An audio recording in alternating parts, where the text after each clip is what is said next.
Di qada siyasî de nîqaşên li ser Kanal İstanbul bi hemû gurehiya xwe berdewam dikin.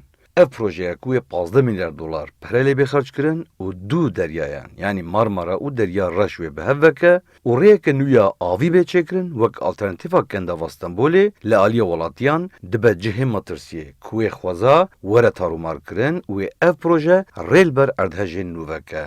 Açıkçası ben Kanal İstanbul olarak... Beriya Kanal İstanbulê gelek tişt hene ku li welatê me bêne çêkirin.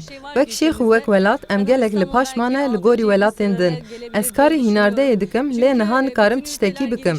Pêşî bila ew mesele bêne çareserkirin ne Kanal İstanbul. Türkiye aşırı halde geride kaldı. Çünkü İstanbul biliyorsunuz deprem kuşağında. Hûn dizanin em di serdema ertejî de ne. Di vê projeya Kanal İstanbulê de ew kevir û axa ku wê ji binê avê bîne derxistin, pêkane ku bibin sedema pêkhatina ertejekê. Wê barekî giran yê aboriyê jî bide ser me û di heman demê de wê bandoreke neyînî jî li ser xwezayê bike. Loma ez li dijî vê projeyê me. Barındırdığı için o yüzden olmamasını düşünüyorum.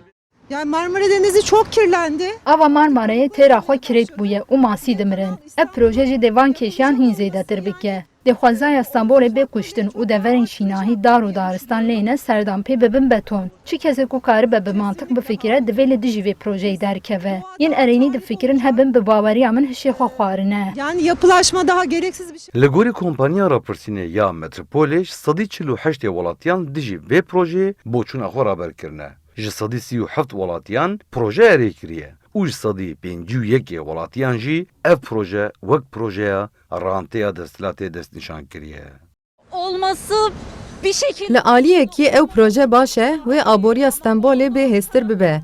Li aliyê din jî wê xêza bê tunekirin ew jî ne baş e. Hebûn û nebûna wê projeyê ciyê nîqaşê ye. daha yükselir.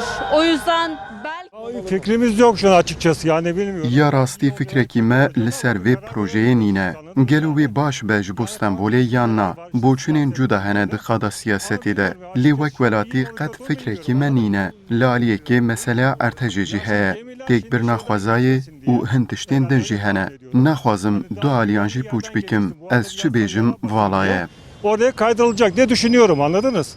Ama Her bir şeyde bir taşlama falan oldu. Sonuçta Her projeyek çêdibe jêre gotinekê dibêjin û didim berkeviran. Ez nizanim dê bikêra çi bê ev proje, lê divê bê çêkirin. Wisa bawerim Serokkomar dizane bê çima vê projeyê çêdike. Lê eger wê zirarê bide xwezayî ez ji li dijî projeyê me. Hûn vê germahiyê dibînin. Her cih bûye beton ji xwe. buralıyım, burada oturuyorum. Kalkıp da hani kanal... Hikûmet dibêje lêçûna vê projeyê 15 milyar dolar e. Salana jî wê 28 milyar dolar dahata wê hebe. Bi saya geştîgehên ku dê bêne çêkirin. Lê aliyê muxalefet û pisporan jî dibêjin. Ev proje zêdetirî 6 milyar dolar lêçûna wê heye. Di sala 2009 de jî dahata geştîgehan bi tenê 106 milyon dolar bûye.